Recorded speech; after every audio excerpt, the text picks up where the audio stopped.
Hello again, everybody. This is John with BestPriceNutrition.com. Had some requests for this one, so I'll go ahead and review it. It's the Allmax Nutrition Hexapro.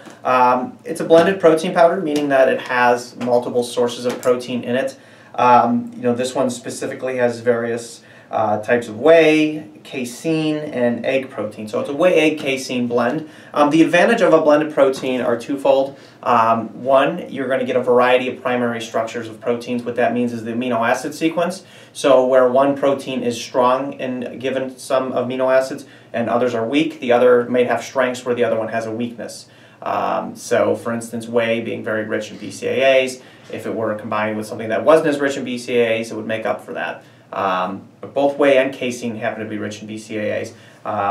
Egg protein is going to be high in cysteine. So you get a nice variety in that sense. Also, when the blended protein contains casein, it tends to be more filling, more satiating. So if somebody's dieting and you're dealing with hunger pangs, sometimes a blended protein powder is advantageous in that regard. Tends to sit in your stomach a little bit longer. Some people like that before bed because they're not as hungry when you wake up in the morning. I wouldn't do it because you feel like you're going to break down while you're sleeping. That's kind of a myth, so I wouldn't worry about that.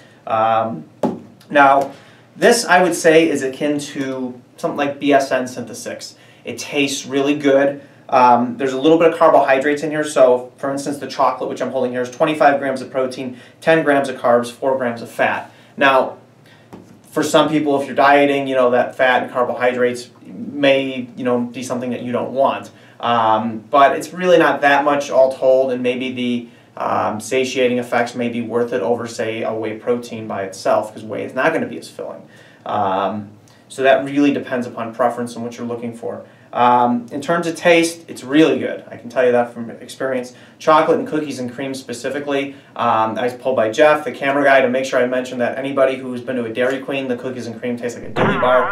I've never had a dilly bar, so I know what it tastes like. So yeah, so he's saying it tastes like a dilly bar. So if it doesn't, you can direct that at him if you happen to try it. But the cookies and cream is really good. I just don't have that reference point to go to with the dilly bar. Real quick on the types of protein, guys. It says 6 protein blend, but like I said, we're talking about 3. We're talking about whey, egg, and casein. What they're doing is saying, whey protein concentrate counts as 1, CFM whey isolate counts as the other, and then milk protein isolate and whey protein isolate, micellar casein, and egg protein. Milk protein is going to be whey and casein. So the protein blend's pretty good. There's some fats in here, as I said, and that's going to help improve the taste of it. It's going to give it that creamy, rich type, more like shake-like consistency. The fats are included in here are sunflower oil, soy oil, high MCT coconut oil, and CLA, and flax oil.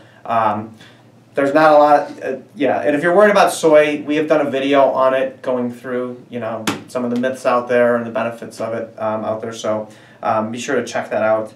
Some people I know avoid soy like the plague. I don't know that you need to avoid it. I wouldn't seek out a soy protein per se because it's pretty ubiquitous in the food supply, but I wouldn't go out of my way to avoid it because I'm worried about turning into a little gal or something like that, whatever the myth is out there, guys. So I hope I covered it for you guys. If you have any other questions, post them in the comments section of the video or blog. If you liked the video, click below. We appreciate it, and thank you for watching.